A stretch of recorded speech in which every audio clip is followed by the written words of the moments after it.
so many people have that problem, and it's trying to figure out how to catalog and realize. And what they mean, I think, Kenny, is that they don't know what skills translate. So they feel like they have none. They don't know where they're trying to go.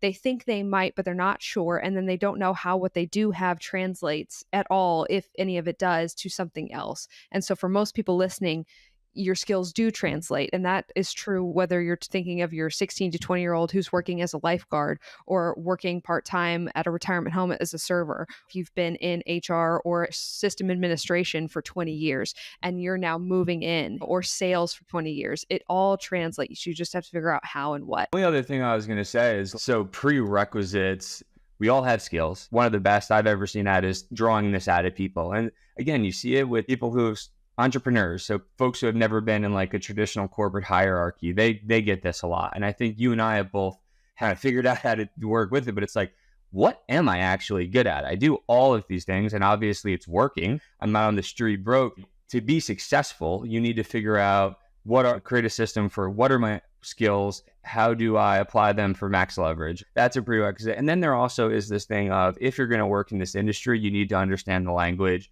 And you need to have the vocabulary, like we said, what's the difference between Bitcoin and crypto? You have to have some understanding. And that's our goal, is to get people to that point where from a 360-degree view, they understand what's going on. And companies do care about that. A lot of the companies that we work with, that's why they love hiring people from us, is because they know that they're going to be at some level. And because all these companies, if you look at a company like Coinbase, they want to hire the best customer support people in the world. It's pretty well established. They have a system for that. What's a lot more difficult is, well, in order to be good at customer support at Coinbase, your crypto fluency needs to be at least at some basic level. And so that is a requirement. It's a really hard problem for companies to solve. If you've already solved that problem for them, you do become way more attractive as a candidate. You bring up something that I want to address too. So for those of you listening that don't know, Coinbase is an exchange. So basically it's a platform where you can buy and sell cryptocurrency. Yeah, and one of the only at this stage publicly traded companies in the industry, which it makes it really appealing to a lot of folks. Stability, right? If you're someone with a family and kids and a mortgage, you've worked at an investment bank, say,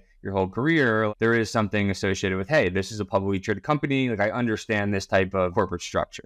Healthcare, 401k, all of that. It's not the hair on fire startup. But what I wanted to say was to hit on that vocabulary piece that you just talked about, because when I first got into tech, coming from a call center where I was one of those people, I said, I have no skills, I have nothing, right? I don't know anything. But obviously I had some sales skills, which is why I was working in a call center. The key piece for me was learning the vocabulary. I made thousands of flashcards when I first got into tech, but the thing that I was missing that I gained later through work, but you can gain through the Crypto Academy if you want to go into this industry, is context. So I can look up and read and educate myself and I can know the words, but it really does help to have a group of other people who are asking dynamic questions, a group of coaches who know this industry, know the specifics of it, know the ins and outs, and can educate you and give you the full picture and the full map of, this is what's going on. These are the things that are changing. This is how this works. So you can take your vocabulary and now you can have context. And that matters a lot for exactly what you're talking about, which is interviewing for jobs where you have to understand your place in this lineup. Exactly. And just understanding the different value maps of different organizations and kind of subsectors of the industry.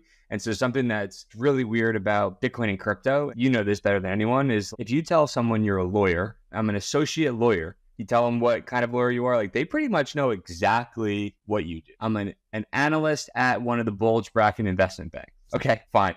I'm 5 years into my career and I work in Bitcoin and crypto. That can mean a million different things. That's exactly one of the most important things about, okay, if someone decides they want to transition into this industry, what do you care about as an individual? And everyone cares about different things. Like, what gets us really excited? Finding a company who the organization's mission is aligned with that. If you look at this world, a company that is focused exclusively on Bitcoin, they're going to have a much different kind of corporate kind of culture within the organization than some company that's focused on some problem in Web3 that's a little bit further out. The way that these cultures work is a lot different.